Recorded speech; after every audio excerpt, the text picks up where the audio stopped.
Welcome back, listeners, to the Barehands podcast. Pretty pumped about this one. It is, What is in Your Toolbox? With toolbox me, time. Wade Davis, and Daniel? Twisted and Tweaking, our producer. Darren Kincaid here on the mic. He's just so excited about what he's drinking tonight. He just can't stand it. I really am. So Daniel Is this what you keep in your toolbox? Daniel hit me up. It's not a bad thing to keep in your toolbox. I This think would be a perfect A toolbox. little malt liquor. it perfect tastes like a toolbox beer. toolbox. Daniel hit me up on my way here, and he said, "Hey man, could you go by the store and get some unique beer?" I was like, "Yeah, I got you." So today's drink of choice, we're gonna shy away from the whiskey, and we're gonna go to a Frio 6.0, brewed in Memphis, Tennessee by Quality Brewers. Well, thank goodness. There is no reason you should ever drink this unless you are extremely hard up. I mean, And you have a podcast. we don't know because we haven't drank it yet. I told you it's a Roman candle. Okay, Not drink. starting off well. You gotta, Just busted everywhere. If You you, I'm gonna slowly like it. we may be witnessing Daniel getting electrocuted Okay. to death. It's not as bad as I thought it'd be. It's not as good as you thought it would be. Wait, you made that? It's Frio of Tasto. You made that out to be a lot worse than what it is. That's why we don't talk in between the podcasts. Because you steal my jokes like nobody's business. And all the listeners are like, Daniel's never cracked a stupid dad joke before. That's weird. No, they're like Daniel's throwing out comic gold, Yeah. is what they thought. Who taught him that? Okay, I could drink this. I'm sure This you is could. Not, this is not. Yeah, I could become a malt liquor guy. It's not malt liquor. It's a pilsner by definition. I'm thinking Colt 45s and still reserves next week. 2 zigzags. I'm Maybe that's going all to need we a Colt 45 to my head to drink this. It's 6% alcohol. It's a pilsner, and it tastes a little bit like Keystone. No. Just offended the Keystone, man. really. Do not offend Keystone drinkers with your I Frio. love Keystone. Don't get on my case. Oh, okay. I'm a big So Keystone you fan. love Frio? Hey, both are working men drinks. Yeah. I give it to them. Yeah, you'd have to work really hard to drink this. Like, Wait, I mean, were it you would have searching? to be summertime Balin Oh, hay you know type of what? I know stuff. what the deal Yeah. is. I know what the deal is. Wade's an IPA guy. I think that's the problem. No. I think he's an I'm just IPA not a Dallas Blonde in or Memphis, Tennessee guy. I mean, That's more a bourbon town, right? quality That's not, brewers. We need some Texas That's beers. like- Yes. I remember one time me and Wade went to Winco and they had, what were they? Pearl Lights on Pearl sale. Lights. Yeah. And it's on a country song and it's like one of the older breweries It's the here in original Texas. Texas beers. Yeah, Pearl so we Light- made a Pearl. point to go back when they opened up to sell beers just to get us some Pearl Lights. And I'm not kidding you. If I could describe the taste of history, like walking into a museum and like the dust smell hits you and you could taste that dust and smell the smell of leather Smell of sadness. and history. That's what it smelled like. And that's what it tastes like. It was good.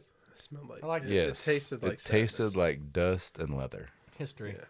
History. You got to really love Texas to suck down the pearls. There was no pearls. What you gonna teach At us the about liquor today, store. Wade? Anything? No, I just got a bunch of questions. Oh God. But really, it all boils down to one question. What's that? What is in your toolbox? Too much stuff. A Way too bunch much of junk. stuff. I got a bunch of junk in But there. it's tell you- organized. I'll tell you Look at what, that Mine's seems to not. be the key is organization Yep. of your toolbox. Truck toolboxes. So, what if we start with the toolbox? What brand or what style, what kind of materials are your toolbox made out of? Tractor Supply brand. Tractor Supply makes a good toolbox. Yep. So yeah. Hopefully a sponsor. If you're driving a truck, if you're not driving a truck, you need a toolbox. Absolutely. Some way to store some sort of tools in the back of your truck. And we say a toolbox, we don't mean like. There's a bunch of different kind that Wade's going to tell us all about. Yeah, but we don't mean like the snap-on toolbox. We don't mean Yeah, not like, at your house. Don't get a Craftsman toolbox for your garage. No, we're talking about like a truck talking toolbox. about a truck toolbox. Yeah. Goes across the bed of your truck. There's all kinds of different ones. I had a Tractor Supply one like you were talking about, and then I got lucky and my dad sold his truck, and I was able to get his ranch hand one off his truck, nice. and I have that ranch hand one on my truck now. Solid steel toolbox. So there you go. Steel. The most popular kinds are steel, aluminum, stainless, and apparently plastic. Yeah, I never knew that, but yeah, based on the research, apparently plastic is one of the 4 big ones. I'm gonna steer clear of the plastic toolbox. The only thing I could think of you'd need a plastic one for is if you were sitting it in your back seat, like maybe like a mechanic set or like one of those little ones. I don't know. Like if you drive an SUV or something, you have something in the back. I'd have to be pretty desperate to buy a plastic toolbox. Yeah, I'm with you. Well, but hey, I mean, if you got a plastic toolbox, roll with it. and if you're drinking malt liquor, you might have a plastic toolbox. So cheers to you, buddy. Okay, Frio 6.0 is not malt liquor. Okay. I think Frio 6.0 is the plastic toolbox of the world. There you go. Perfect. I disagree. You guys are hating on it. And the steel toolbox is that 10-cup whiskey we had a while back. There you go. It's a little more intense. So if those are the most popular one, obviously the most common, most affordable, not as heavy duty as steel would probably be the aluminum one. It's lightweight. You can install it yourself. You can throw that in the back of your truck. Depending on, how you want to install it in your truck. Most guys, if it's over the rail of the bed on your truck, just kind of put a screw in each side, and usually that holds it down pretty good. And the aluminum ones are the ones you're going to find at Home Depot or Tractor Supply, your local box stores and stuff. There's nothing wrong with them. They're great lightweight toolboxes. Probably the most common toolbox. Yeah, if you don't have a toolbox and you're trying to get in the game, they're also not super expensive. So what I'm not familiar with are these different types of toolbox setups. Like what I'm talking about is the crossover that goes right behind your back glass on your truck and sits on the top of the bed. There's also ones that go over the wheel well. You see most of these in kind of like work trucks, electricians, plumbers, guys that are having to store a bunch of stuff in their truck. And so that's not the type of equipment we're going to talk about today, but those are types of toolboxes. And then Daniel, you were telling me one that I'd actually never heard of, Montezuma. Yeah, so that's a really cool toolbox. Revenge. Yeah, that they have on a lot of flatbed trucks have them.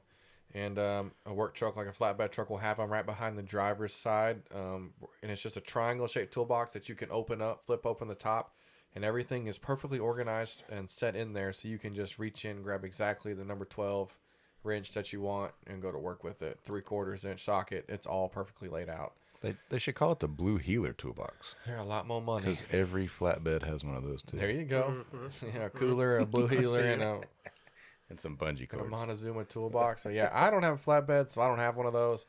I've got a steel crossover one, like you talked about, where it just sits on the sides of the bed of my truck and it's screwed down into my bed. Seems to be if you're just a regular guy, and you're not using your truck specifically for working out of, that's probably going to be the kind of toolbox you need to get.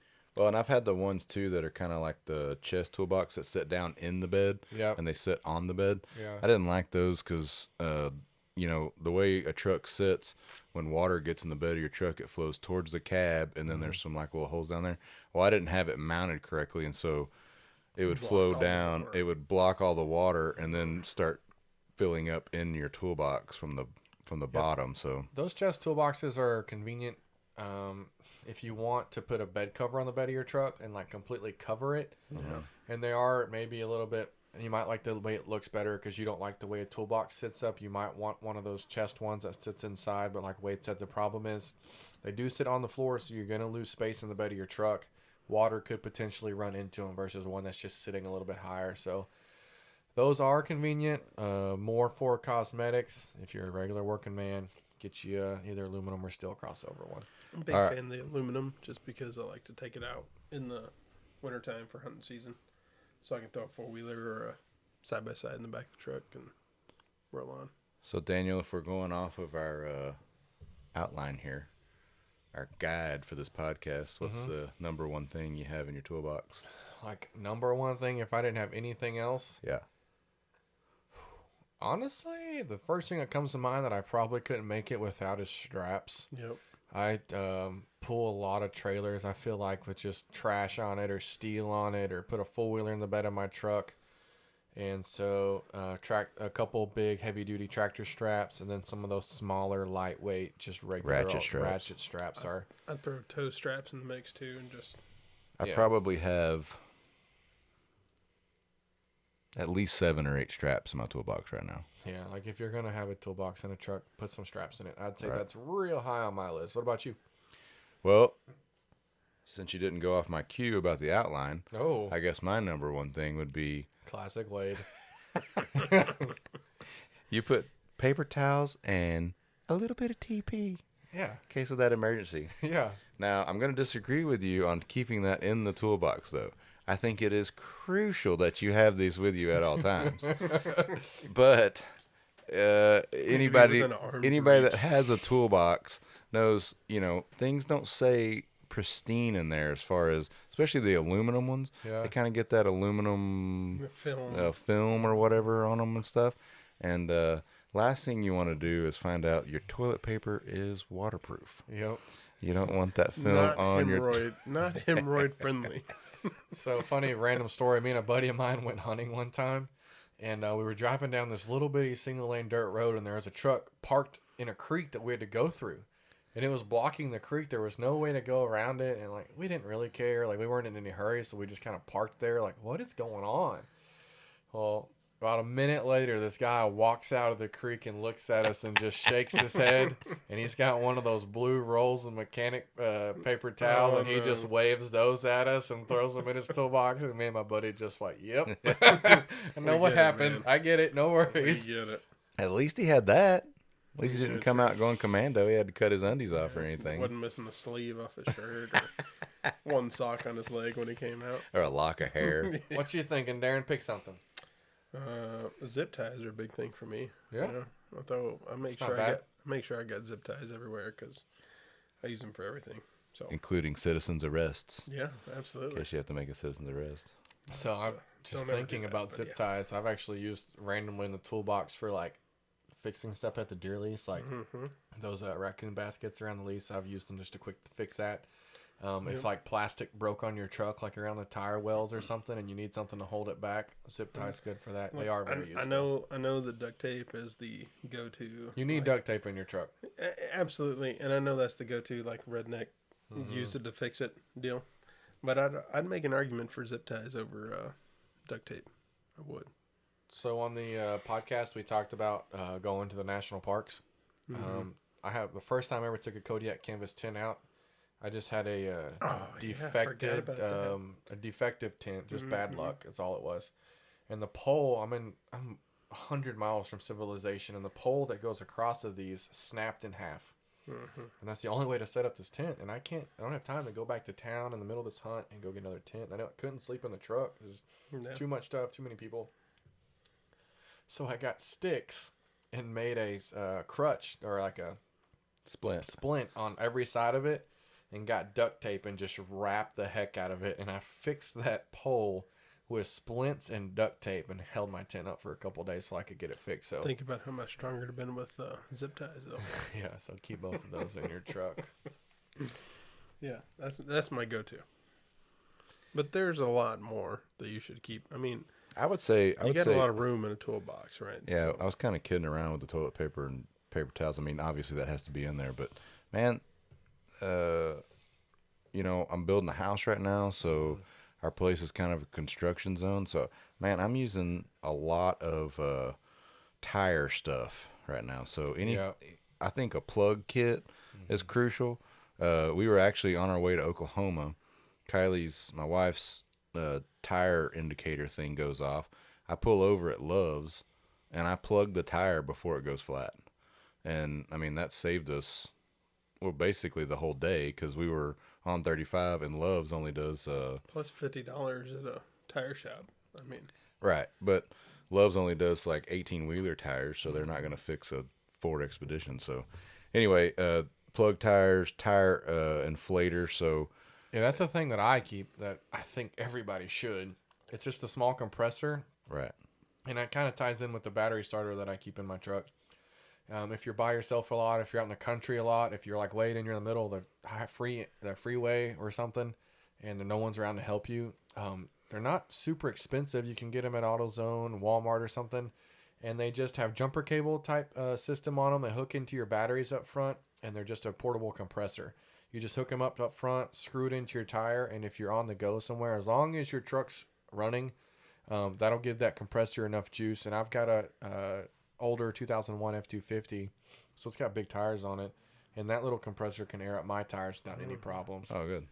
And the other thing that made me think about that is the battery pack, and I keep that with it also. And say your truck is dead, and I think it's a good one for I really think women to keep with them. You could own 10 battery packs and not have enough of them. Right. So, like seriously, I bought one for the boat, and having it for the boat, like not being stuck out on the water, was key. Yeah, I think the one I have can jump. So you just plug your deal into the battery pack, and it's got jumper cables, and it'll jump your truck like over 100 times without another charge. What does that cost? Less than $100. Yeah, it's about $80. But if I was like you and had daughters, and the world's a scary place now, who knows what's gonna happen? You would think it'd be easy enough for them to go ask somebody for a jump. Why you gotta put that in his mind, man? But it'd be easier for her just to go grab this out of the back seat, hook it up to her jumper cables, hit the power button, and it'll start her car. Yeah. And she can just take care of herself, Or if you're by yourself. It's just I another actually cool don't have thing that in my toolbox, and I'm probably going to go get it. It's super cheap, and it's a lifesaver. Just any auto parts store. Mm-hmm. I'm going to use it to start the lawnmower, start the truck. A tractor with it. Yeah. They're awesome. So along with the tire stuff, most trucks they come with a jack and a tire iron to take your lug nuts off and all that stuff. But I found them to be inadequate, right? Especially if you have a truck with any kind of lift on it or bigger tires or something like that, or if you have a 3/4 ton truck or bigger. You almost need a little floor jack or something like that to get stuff picked up. So I actually do have it's a 6-ton jack in my toolbox. It just kind of sits over in the corner. But any tire problems like that, man, it is worth the money to have that thing just because it makes life a lot easier. Yeah, I don't have a 6-ton jack, but I've got a little 1-ton jack that I just keep in my toolbox. Like a bottle jack? Yep, just a 1-ton bottle jack. Man, and that is probably more efficient just because it doesn't take up as so much room. But I got this one. We put it in there for a trip, and I thought, man, it fits perfectly in there. I'm just going to keep it in there. So. And those little, like you said, your truck does come with stuff to get your tires off, but a tire wrench is not spaced at all. Just get a regular old wrench. Right. Yeah. I keep a 2-ton floor jack in my truck. I've been impressed with like a breakover bar, and a socket that fits your lug nuts. Man, that's so much more convenient than even a 4-way tire iron. Yep. It seems to work better. So that obviously tools, just hand tools. A set of box wrenches. A set of star wrenches. Yeah, what some people will call like a mechanic tool set. Right. That just comes with your typical socket sets, whether it be metric or whatever. Some hammer, screwdrivers. And, it's also good to know the common things on your vehicle and the sizes and stuff like that. Hopefully you don't need it so often that you know exactly which one fits, but, So like in my toolbox with that steel taller toolbox that I have a toolbox inside of my toolbox that is a normal. It has I could fix a car in the parking lot with it, and it sits on the side of it, and it's got a full mechanic set in there. Yeah. So that's kind of cool.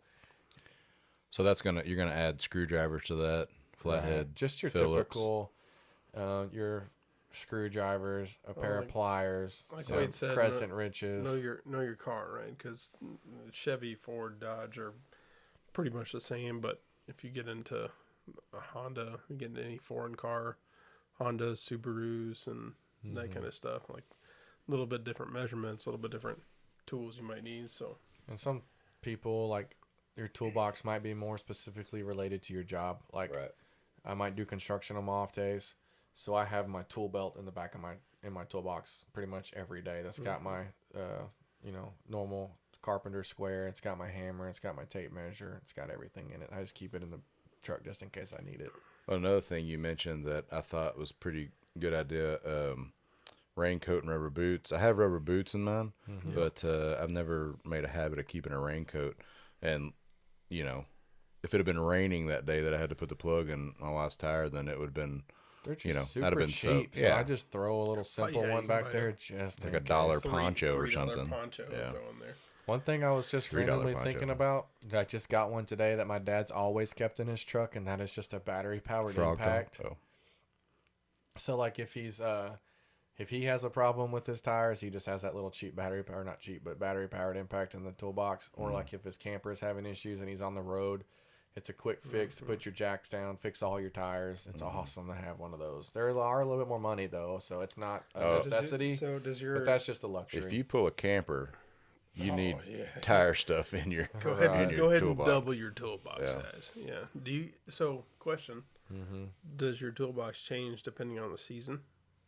Because mine does. So during hunting season, especially duck hunting and stuff, like I keep waders in there. I keep a duck bag, blind bag, keep a shotgun or something in there. Like, does that change for you, or pretty much stay standard? No, I usually keep my same toolbox, and then as far as all that stuff goes, I'll try to keep it in the back seat, or if we're going on a long trip somewhere, try to take an enclosed trailer for all that type of stuff. Yeah, my toolbox stays the same, and then I have a little bit of room in there to vary depending on what we're doing that day. But My for the toolbox most is part- mostly set up for problems that might occur, like tires going bad, batteries going bad, something breaking. Me showing up to your house and being like, hey, you think you could help me fix my ceiling fans, but I don't have a flathead on me? Yeah, let me go get out my toolbox. That did happen multiple times. well, and when you're rich like us and drive really old trucks, Right. you know, something is always gonna. Speaking only rich of, people I've buy got old coolant trucks. going somewhere that I don't know where it's going. I bet you Oh, got the no. tools to fix it. I think in it your might be the toolbox. water pump from what I've watched online. You don't see it leaking. That's I not don't good. park on asphalt too much though, so it's hard to tell. But I think it might be that. Throw some cardboard under there when it quits raining. But I've got enough stuff in the bed of my truck. I'm not kidding. We could just do it in the parking lot. yeah, And also randomly, I just thought about this. AutoZone does rent tools. So if you are to hire somewhere Yeah. and say your battery needs to be replaced or something else simple, they will let you borrow some tools. and if you O'Reilly's, break down and you AutoZone. can coast into one of their parking lots, they'll let you just use them there. Yeah. You don't necessarily have to rent them. O'Reilly's, AutoZone, pretty much any. I think they Shop just like take like a deposit and then they give you the deposit back. Like it's not a cost to rent their tools Well, if you do it there, if you buy their parts and stuff. But No, I anyway. changed If out you my do it there. alternator in the parking lot of AutoZone. Yeah, they'll. Pretty If you're, chill. if you're there and you're trying to do it, they'll come. I mean, half the time they'll come out and help you. I like do it. O'Reilly's. I did too. Big O'Reilly, big O'Reilly's fan. Not a big AutoZone. So the other thing that's not on our list of things that I have in my toolbox, a little WD-40. Yeah. And that doesn't stand for Wade Davis. Yeah. Stands for water displacement. So that must make me think, do y'all keep any other sprays in your truck? Oh yeah, keep Yep. some carb spray in my truck. And not for my truck, for the boat. I don't But keep carb for- spray. But and bug I I spray. keep bug spray in my truck, Keep and some I bug keep spray. sunscreen because I'm very pale complected. So I put a lot of sunscreen, and then bug Very Irish. bug screen just for the obvious of keeping bugs off you. Sunscreen in there. But Also for climbing roofs. exactly, fun fact that I've taught Wade before is if you are doing construction and you're putting a steel roof on, and you'll hear different pitches on roofs like 212, 412, 612, and that's just the amount of inches it gains over a foot. Like Darren, I think your house is a 412. Sure, I believe you. Congratulations, Darren. Thanks. I put his roof on. Yeah, Daniel did my roof. I did not. So So I was ground guy. At 612 is when it starts getting a little sketchy, 412, 612, and you're going to start sliding off the metal. Right. So you spray bug spray on the bottom of your feet and then wipe it off. And then that alcohol kind of stays it into gets your sticky. shoes. And it kind Oh. of turns you into Spider-Man on the roof. My dad's done construction forever, and that's an old school metal trick. We used it on when I put Wade's roof on, too. Plus, There you go. no bugs on your roof. Right. Yeah. Keep them off. So the yeah, roof. bug spray for bugs and for roofing. Yep. And for sticky feet. Anything else, guys? Wade, Darren, you Man. think of anything else useful in the bed of your truck? I think that kind of covers it. Just think of Toolbox. Yeah. I don't just know. think of stuff that You're gonna fix like I your said, tires. You're gonna fix your simple things. yeah, Batteries. Mine's a seasonal thing, man. Like I keep fishing stuff in there during fishing season and hunting stuff in there during hunting season. So, I mean, I fill the gaps in with random fishing gear, random hunting gear. Well, and your your life experience is going to tell you what you need in there too. Yeah, Right. So when you turn 16, get these items for sure, and then as you grow your list as you feel fit. Yep. Yeah. Like So, I didn't know I needed a set of a compressor, battery power compressor until I needed one. Yeah. And now I'm like, couldn't go without it. And Wade may not ever have needed a battery powered jumper cables before. And now he's thinking, I can see a lot of reasons why I might need one. I do have jumper cables, but not the battery. So I rely on somebody else to. yeah. But that was a short, sweet episode, but I feel like I learned a lot. I like it, man. Darren, you gonna teach us anything too? Yeah, let's. Are we cooking our toolbox? Let's go to the producer's cooking corner real quick, and let's talk about some. I call them foil dinner packs, but some people call them hobo dinner. I grew up calling them hobo dinners. Hobos. Yeah, just hobos. Hobo dinners. There's hobo beans, which is not what you're talking about, and there's hobos. Wade, I think it's Wade's experiencing homelessness. I think Wade's got a good recipe for. Hey, what's in your honor recipe of this for malt hobo? liquor? What's your recipe for a hobo meal? Oh well, you got a good one. I have my pocket knife. Yeah. And you cut the label off a can of pork and beans. Because you don't want people to know you're eating pork and beans. I get it, yeah. No, because after you open the can of your pocket knife and set it on the manifold of your truck to heat up. Oh, yeah. You don't want the label to catch on fire. Yeah. So you got to take that off. But you definitely open the can before you do that, right? I would. Yeah. So you don't have to. But if you don't, you're going to eat your pork and beans with safety glasses on. Hey, do you know what a hobo is? A homeless like boyfriend? Yeah, that's not what it is. So I was curious about this the other day, and I'm going to tell you. A hobo is a migrant worker or homeless vagrant, especially one who is impoverished. Unlike a tramp who only works when forced to, and a bum who does not work at all. A hobo is a traveling worker. Huh. So a hobo is like a guy that rides a train. But they have to be impoverished. If they're rich and doing this, no longer a hobo. Or it could be a lifestyle. You could be a hobo. You could be a hobo lifestyle. Living a lifestyle of just not caring about nothing, traveling the world on a train, getting some money when you need to, versus a bum that's not working at all. So today's a hobo. I like it. There you go. It's a fun fact. Okay. Well, only somebody that works is going to have foil. Hobo foil. Mm-hmm. Camping related meal. So what you're going to do is take your little hand-sized piece of foil. Find you some meat. Doesn't really matter what it is. Chicken, beef. Could be ground meat. Could be something cut up. Any kind of meat. Any kind of meat. Hot dogs. Same thing goes for vegetables. Doesn't really matter what it is. Chop it up. Throw it in there. Right? You're kind of living off the land. So whatever you got available to you. Maybe some fruit if you got it. I don't know. Lemon. How adventurous you are. It's up to you. If you can find some oil of any kind, butter, olive, Crisco, whatever you can get, that would be beneficial to throw in there. Wrap it up, put it in your foil, make sure it's closed up, and throw it. In this case, because we're talking about pickup trucks, we're going to throw it on our manifold.